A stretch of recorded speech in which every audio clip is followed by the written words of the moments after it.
1, 2, 3. Uh-huh.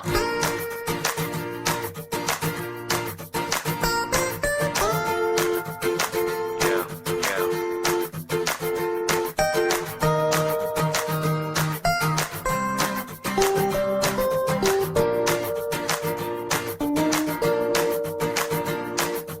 yeah. Abbiamo passato diverse ore rispondendo ai quesiti più strani delle persone.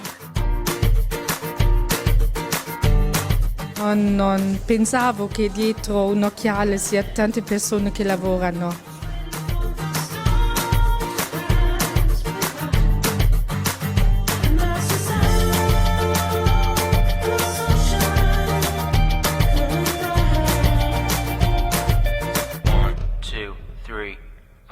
Quanto grande è, quante persone ci sono, per i bambini capire dove lavora la mamma e il papà, cosa fanno. È una soddisfazione anche per i dipendenti.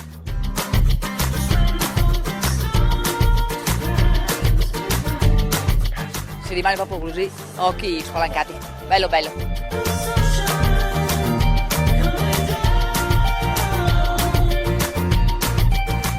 È stata una bella giornata, sono contento.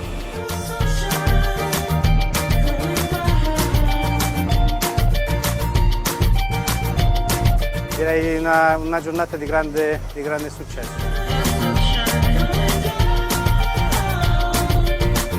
Fanno una grande famiglia, ecco, sembra questo.